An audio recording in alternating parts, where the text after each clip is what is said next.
You better hydrate. If you're unfamiliar, the Brazilian Jenkins are a TikTok family vlog channel. Over 200,000 followers, 3.1 million likes, and we covered them last stream. The mother's name is Stephanie, and the boyfriend, his name is Andrew. Now what you're going to notice is he's always wearing a gaming headset. There's some controversy about that. There's been some criticisms aimed at him, mainly that he's lazy and never does anything, which kind of is backed up by the fact that he said he has an aversion to W-2 jobs. He really doesn't like to work, basically. He likes to do odd and end jobs like Uber, DoorDash, and things like that, which, you know what? I'm not saying that's a bad thing to do. I've done that stuff in the past as well. Used to do some taxi driving and stuff. Those things are fine. This dude is doing these types of odd and end jobs to avoid paying taxes, which, by the way, you're supposed to pay taxes on those things. Just keep that in mind. But he does it to avoid taxes because it turns out it's alleged that he's attempting to evade paying child support. And there's stuff that backs that up. The other thing is that right now they're having to move out, and there's multiple reasons as to why. There's one thing that stood out to me, and I think it's important that we talk about that, is just to give you a brief overview for those of you that are new to the topic. They lived in a small one-bedroom government-assisted apartment. Again, nothing's wrong with living in a government-assisted apartment. There is something wrong with avoiding work and having an obsession of going viral with your children. For example, this post here, help a girl out. My hubby said if we can flip our financial position, this doesn't have to be our last baby. And I'm really not ready to stop having babies. So you have stuff like that. You'll have whole lists talking about basically what they'll do when they do get the money to go viral. So you'll have stuff like that. You'll have things like this. It absolutely baffles me that my beautiful kiddos haven't gone viral yet. 2 years and counting, babies. We got this. Eventually, mama will make her dreams come true. It might not sound bad in the way I'm explaining it, but when you put it all together, there's so much to it. Within this one bedroom, they had the kids living in the kitchen next to the onions. Where is those onions at? So this right here is the living room and kitchen. She had them living in the living room and kitchen. The priorities was messed up. They had no blinds, but they had PlayStation 5s in the bedroom. No actual bed for one of the kids. It was more like a foam topper. They had actual full beds. So this right here is like a foam topper in a bed frame that was bought off of Amazon wishlist by followers. So they got the kids in the kitchen and living room next to the WD-40 and onions, as we can see. Here you can see Drew in his bed, on his full-size bed, playing video games, PS5. So priorities was messed up. We had two baby mamas, I can't say ex-baby mamas. You had two baby mamas that were coming out and saying and throwing some pretty severe alleged situations. Those aren't good. If you guys want any of that information, feel free to go watch that video. Point being in the update is that they had 4 cats. It was 3, then it went to 4. There was some things going on there. Well, they kicked the cat out. The cats, they threw them all out, and they got like less than 10 days to move, and that's where we're at with it. So let me show you what's going on in this cat situation. Well, number one, what was going on here is they had 3 cats, and there was something wrong with one of the cats. There was like a skin condition, which ended up possibly being, well, just pay attention here. Around Babe has taken over the cat boxes completely, which I'm ever so grateful for. I mean, because let's be real, who the heck decided that cats should stay inside? What gave them the right? Cats be so entitled, having us clean up they run in the house like it's their own. We love our fur babies, but cleaning. Did you see that? Look, I think there's poop on Cats there. Be so entitled, having us clean up they run in the house like. Look at that. What is that? What is that? I'm actually not criticizing about that. Before I was like, dang man, they're washing the cat litter boxes in the same place that they bathe. But yeah, I know it's a rag, but it's like, I get it. There's only so many places that you can do that. Preferably you would go outside, but you got to work with what you got, and it's probably, better than the sink where you eat, and chop up foods and stuff. It's better than that. But if you have the ability to go outside, I would say to do that. Well, anyways, we find out they have 5 children, 2 adults, 4 cats, all living under the same roof. They'll go 2 weeks before they do deep cleans. And then I found out that they're putting essential oil in the cat litter boxes. So they're using this essential oil. Essential oil, of course, not good. It can cause all kinds of terrible things, as we'll see here. Cats lack the liver enzymes needed to process certain compounds in essential oils, making them dangerous even in small amounts. We can see orange right there. Causes drooling, vomiting, lethargy, weakness, tremors, seizures, difficulty breathing, liver failure. The cat got some sort of skin condition.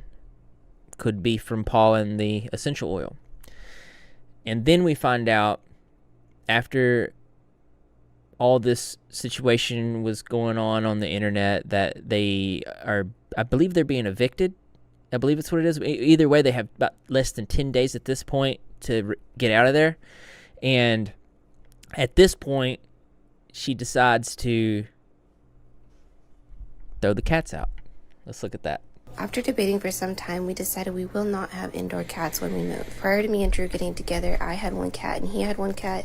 The cat that he had was a stray that came in from outside, and the cat that I had was a cat that I received from a friend. Becoming a family, we brought in 2 other stray cats. So at one point, we did have 4 cats in this apartment. That seriously did not last long, not even more than a couple of weeks. And then my cat Conscious, who's always been a free spirit, wanted to go outside, and so we let her do so. It's always been my opinion that if you have cats and they act like they want to go outside, let them outside. They're animals. The problem with this is that there's a difference between domesticated cats and wild cats, domesticated animals that have grown up in the wild. So if they've been domesticated, then they're more susceptible to diseases. They just don't know how to take care of themselves that well. And I think that there comes with it a certain degree of responsibility where if you're going to like adopt a pet or take in a pet, then you're saying that you're going to take care of it and you're not going to do this. Which essentially, if you're throwing it outside, they're not going to fare that well. I mean, sometimes maybe, but it doesn't really show a good level of ethics and responsibility. Which I didn't have super high hopes, so. That's not any bit insensitive. To me, it seems like you're doing the cat a disfavor when they're asking to go outside. That's where they want to be happy, and you're. It's really interesting to me. She says, if the cat's asking to go outside, you're doing it a disservice. Well, the interesting thing about that is cats, they don't really have that autonomy there, do they? And I've covered terrible topics. We won't even get into them right now, but terrible topics where individuals believe strongly in the autonomy of animals. It's not good. They don't have that, and especially if they're domesticated like that, and you're taking care of them, then you can't let them go outside. It's not good. It really shows like the inside mental. What would you say? Just like the view, how she perceives this situation, even with animals. She doesn't perceive. It's almost like she doesn't perceive them as, because when I had my cat, his name was Greg. A lot of you guys might remember him. That was my brother. It was my brother in Christ, and I wasn't just throwing him outside. He wanted to go outside, and if he ever did get out, I would be outside hours and hours just looking for the guy. It's like she doesn't see them as family members to be able to do this, right? It's not great. You're not letting them go. And let's be honest, as much as we love our fur babies, they sure do mess up the inside. I won't miss waking up to cat hair all over my counters. And yes, I am aware that's probably more than likely why we dealt with a flea issue to begin with. We just wanted our kids to experience having their fur babies inside with all the cuddles they wanted. But we feel now it's animals in general can contribute to flea problems, but if you guys remember in my coverage, she had flea infestations and lice infestations for months and months and months and months, which is, I feel like that's a little abnormal. That's a long period of time. And the problem is because she kept taking in these cats, and I'm going to show you this real quick. Like right here it says, the reality of being flat broke is knowing you can't do crap about your kid's cat's skin infection other than rehome the animal to someone more financially able to handle it. Why do I have to take my baby's baby? I really don't want to. And this is like one of those situations where it's like you have to approach these scenarios with a degree of rational thinking and logic. If you don't have the proper necessities to take in an animal, then you shouldn't. You can help rehome the animal, you can hold on to it for a period of time, but if you don't have the money to take care of it, then, or even the know-how, because like I said, they were putting essential oil in the cat litter boxes, which probably contributed to the skin infection in the first place.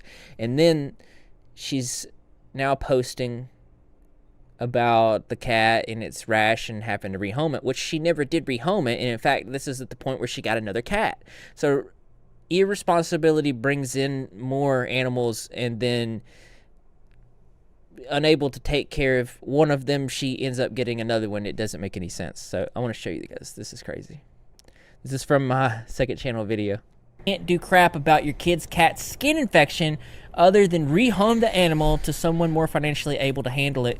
Why do I have to take my baby's baby? I really don't want to. I want to take home every cat that I see. Every cat, every dog. I'd like to take it home. I'd like it to live with me. That would be amazing.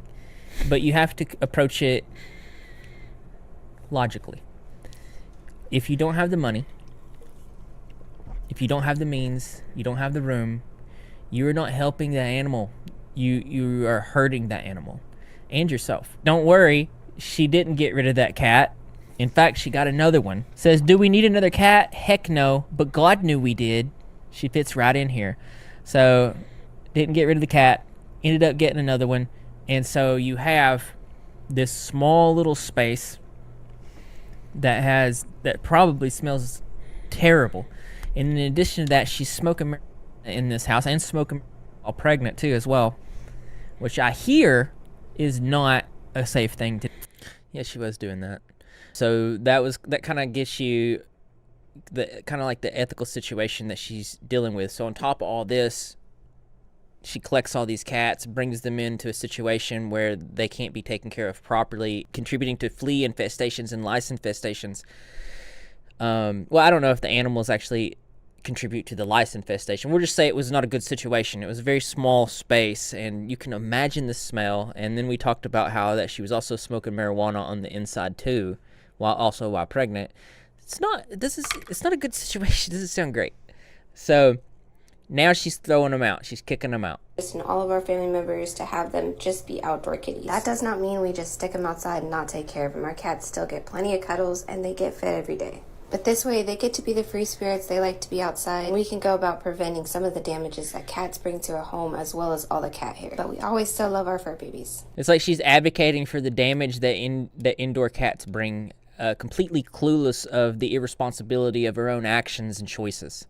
And that's also a common theme. I would not say that. I don't believe it's the cats causing the damage. I believe it's the irresponsibility and lack of ethics. You let me know what you think. She's literally collecting kids and cats for the sake of clout. No doubt. That's exactly, it's not too far away. I think it's within the realm of possibility for anybody to think that. Well, it gets worse.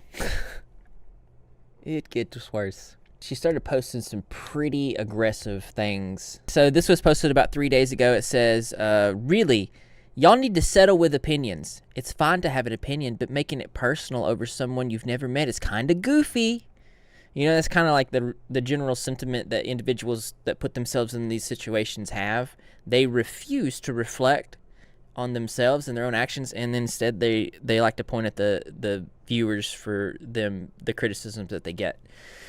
Which I'm not saying that, sometimes criticisms aren't justified. We see that all the time online. I like to get a piece of criticism at me, and I like to see, does this piece of criticism, is it going to help my life, make it better and better the lives of others? If it is, I implement it. If not, I throw it out. That's how I roll with it, She does this thing where she kind of sounds like the Joker a little bit. Yeah, for real. A little later than I was anticipating to post. I was busy baby making with the hubby, you know what I'm saying? I'm just playing. I just thought I'd give you guys your latest shish to talk so you can make your car payments next month. But for real, I'd really like to know what y'all's issue is with me and Drew, because personally, what have we ever Damn, man.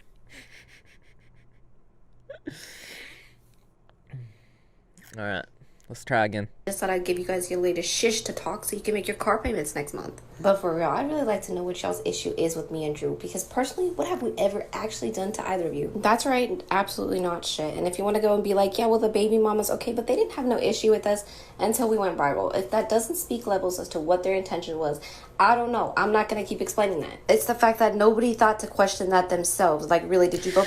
So basically what she's saying here is that Alita and Desiree, the two baby mamas who came out with some pretty severe things that, hey, we're going to get into, because believe it or not, there's some alleged criminal activity here.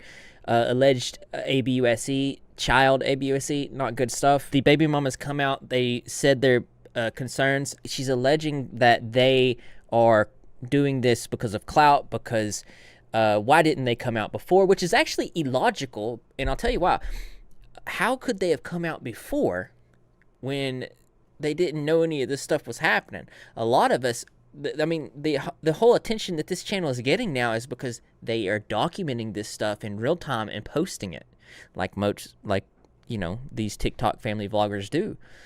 So we're seeing it for the first time, and these baby mamas, mothers, they were seeing it for the first time too. The fact that nobody thought to question that themselves. Like, really, did you go back and watch videos? Did they speak of us beforehand? And I'm not even referring to just baby mamas at this point. I'm referring to anybody who likes to talk every time we pop up in a viral video. What gets me about these videos is that people will really take what these people are saying about us before they come and actually learn anything about us themselves. Or you'll go and watch literally 5 seconds of a video and decide you know exactly what I said throughout the entire video. And to be fair, I guess I do sort of the same thing, because I really don't pay no mind to these videos that pop up about me. I don't give them more than about 5 seconds of my time. The difference is I don't watch it and then immediately go make my own video and try to profit off of what that person just posted. For me, I like to keep my content authentic. Okay, bye-bye.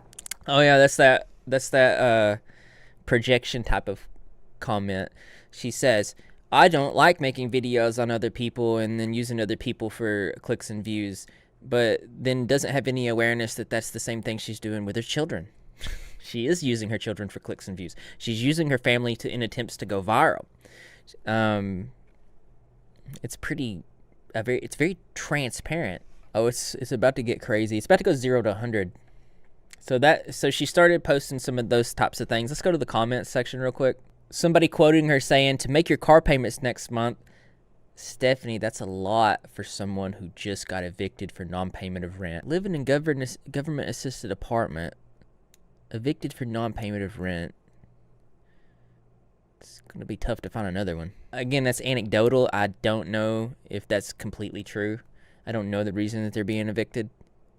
I think it could probably have something to do with the one-bedroom apartment was for Andrew and his son initially, not for her and her children.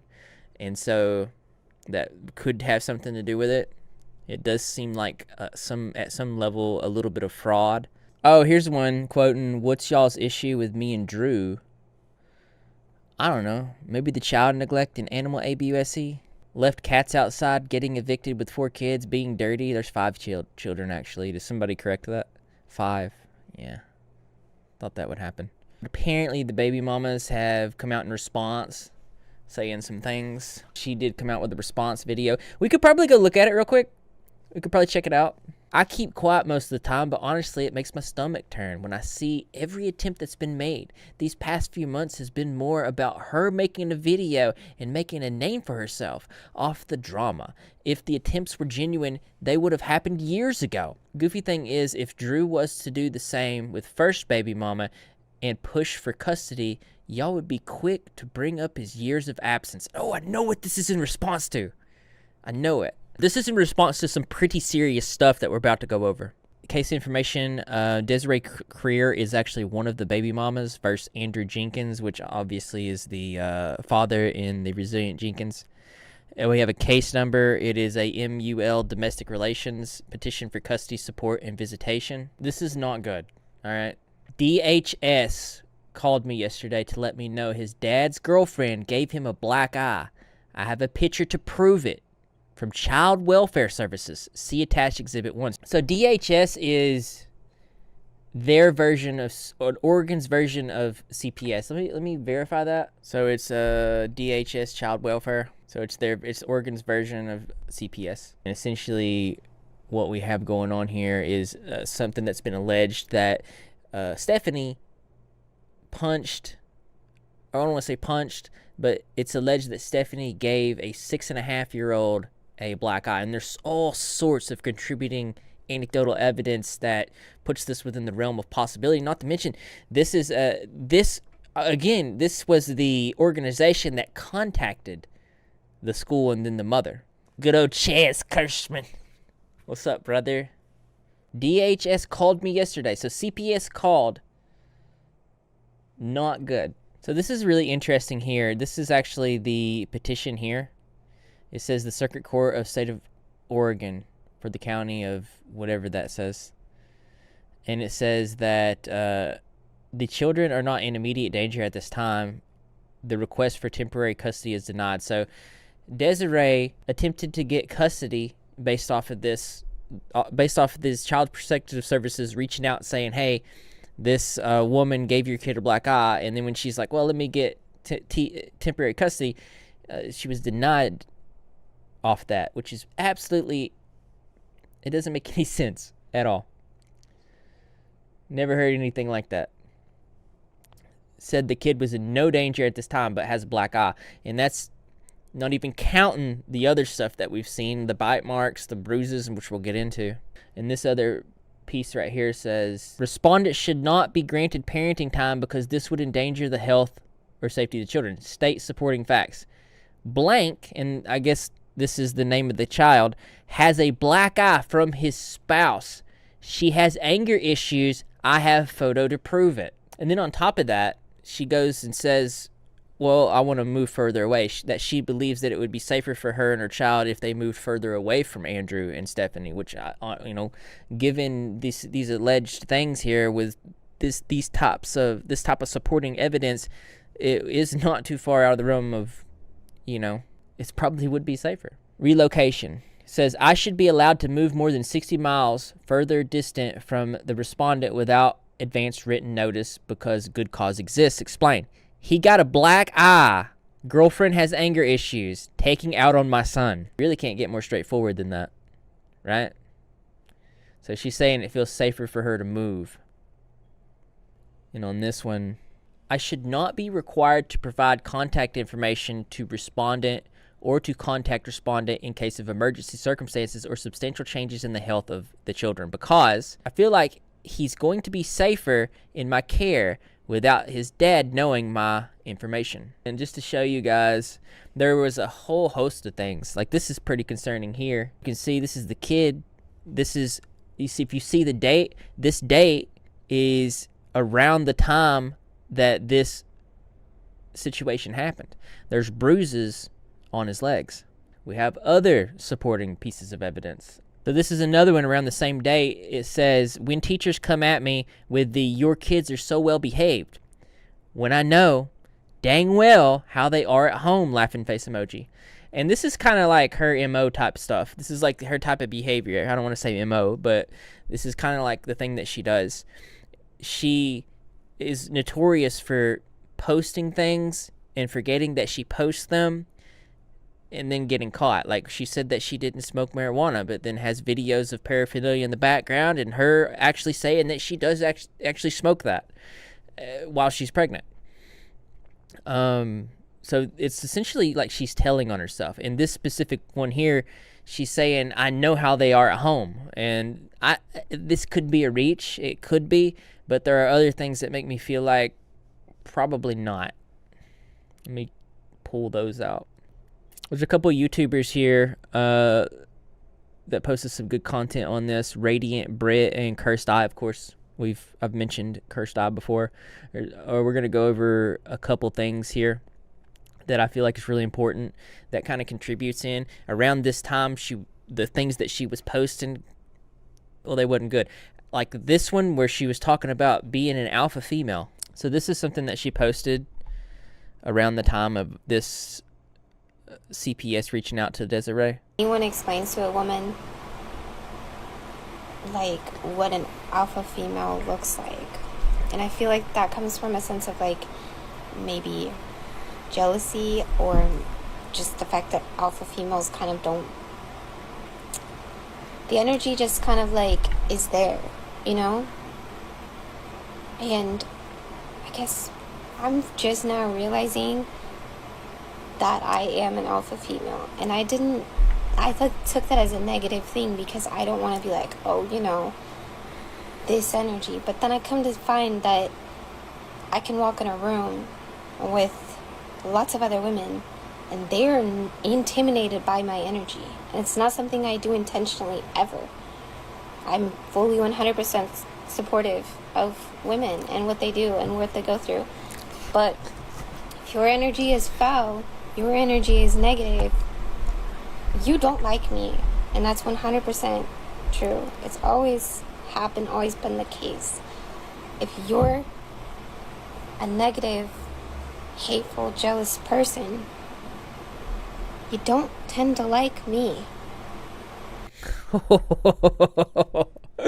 So, first off, the reasoning is absolutely flawed. If people are constantly clashing with you, it's probably not them. Okay, so she thinks it's because she's alpha female and she's giving off intimidation vibes to people, but in reality, it's probably the way that she's behaving towards those people and less to do with any type of intimidation.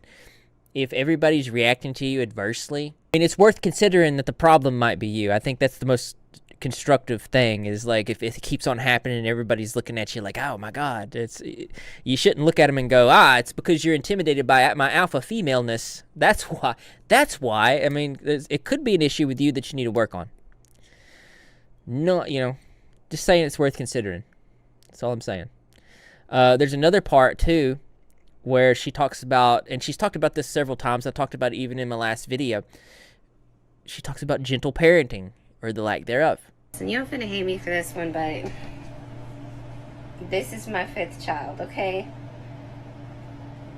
Gentle parenting don't do I will not raise my kids with gentle parenting. You got me bent back sideways. All these types of posts around the time that Desiree's getting a call from DHS, Oregon's version of CPS. We know for a fact there's also pictures around that same time with bruises on the little boy. And you look at all these anecdotes and it puts it within the realm of possibility. And when you're looking at anything like this, especially in civil cases, they really look strongly at these anecdotal accounts to put things within the realm of possibility. Very, very, very important. Yeah, probably not the best person to take parenting tips from. Oh yeah, here's a really important one too. I believe this was posted by Cursed Eye. This is just like a friendly reminder that if you see stepmoms struggling with their stepkids, please educate yourself on reactive attachment disorder. I'll say it again. Educate yourself on... Okay, that's important because, again, this is another one from around the time that this report came in, where it's alleged that she punched Desiree's 6.5-year-old son. Reactive attachment disorder, or RAD, is a rare mental health condition that affects children who have experienced severe neglect, abuse, or instability in their early childhood. Symptoms, here, and this is really important, the symptoms: inhibited or withdrawn social or emotional behavior, difficulty forming healthy attachments, lack of trust and affection, irritability and fearfulness, difficulty regulating emotions, difficulty communicating needs, and aggressive or disruptive behavior. And I don't know if you've put 2 and 2 together, but the other things that we've shown of these posts around the same time all indicate that she believes that taking care of this boy is a handful. They're having clearly some sort of conflict on the back end. She said to the teachers, they just don't know how he is behind the scenes. She said, it's difficult being a stepmom. Clearly there's some sort of something going on, and you pair that with DHS reaching out to Desiree and the alleged black eye, who she is apparently Stephanie that's doing. So none of that is good. She blasts music to wake the kids up. Have you guys seen that? Imagine being woken up like that. And who can forget this TikTok, where Stephanie showed off how she wakes her kids up every single morning by blasting music, because that seems super constructive. That's awful. I would be so mad. So angry I would be. But I just think, especially when you're going into school situations, it's like people discredit the step-parent, and they don't want to, they call the biological parent of the couple, and it's like, hey, let's not forget, I stepped in. I'm making that choice to be a part of this kid's life and be as much a part of it as I possibly can. I'm choosing to be their mother. I'm choosing to be the person who takes that time to make doctor appointments, research therapists, research sports activities. Okay, so now she's talking about her frustrations about how she's not getting enough credit for being a stepmother, which is very strange. So in this next part that they're about to show, it is basically her again saying, read between the lines here, there's some problems that she's having with this 6.5-year-old. I choose to do that because the biological parent walked away and said that was something they didn't want to do for them. And I'm going to continue to do it, no matter how insane I become. No matter how much the child pushes me, I'm here. And I'll continue to be here. No matter how much the child pushes her. And this was, the date is very important. That was September 10th. Let's see, does it show the date on these? Does it show the date on that court document? Holy crap. That video was posted 10 days prior. 10 days prior. So this, look at this. This was 10/26/2022. And that was September 10th, 2022. Bro. It's not good. It's a little concerning. It's a little concerning. We have an update, and it looks like they've moved out. But apparently, well, let's just read this. First night living in a hotel as a family of 7. And that's crazy. They went from a 1-bedroom apartment to a hotel as a transition period, I guess. But you would think that a hotel's probably significantly smaller. Family of 7. Doesn't seem right. First morning in a hotel as a family of 7. I got a lot to speak on with all the hate that's being thrown my man's way. But Wi-Fi isn't the best here, and we're working on a solution. The PS5 is a lifesaver. It's probably said because a lot of people were criticizing Drew for getting the PS5. He had a PS5. The kids didn't even have beds. Because it's the device providing entertainment for my children via TV. There's always this misconception that Drew is just some selfish do-nothing gamer. Well, it's probably the post you put out talking crap about him for doing that. He's always taken the selfless route for his family. He pushed his body to the breaking point to pack the U-Haul. I don't care who wants to keep buying into the BS being said. She's the one saying it. All we can do is keep doing what we know is best for our family, because when it comes down to it, Drew and I are the only ones that know that. There is no DV going on here. No unhappy kids, just two parents doing what we can, and I plan to keep on speaking on that more and more. This move showed me a strength in both Drew and I don't know. And the video is just a very small hotel area space.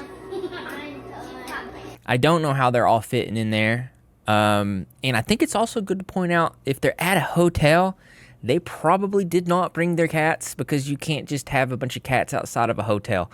It's not safe, and man, I can't believe this. This is crazy. Not to mention they had over a month to find a place. And if you've made it to the end of this video, I really appreciate you. You are awesome. Rep Squad, best squad. Consider subscribing. This is the second channel. I need to say I have a huge in-depth video on this topic on my main channel. I'm going to link it in the pinned comment. Go check it out. Love you. Peace out. Bye.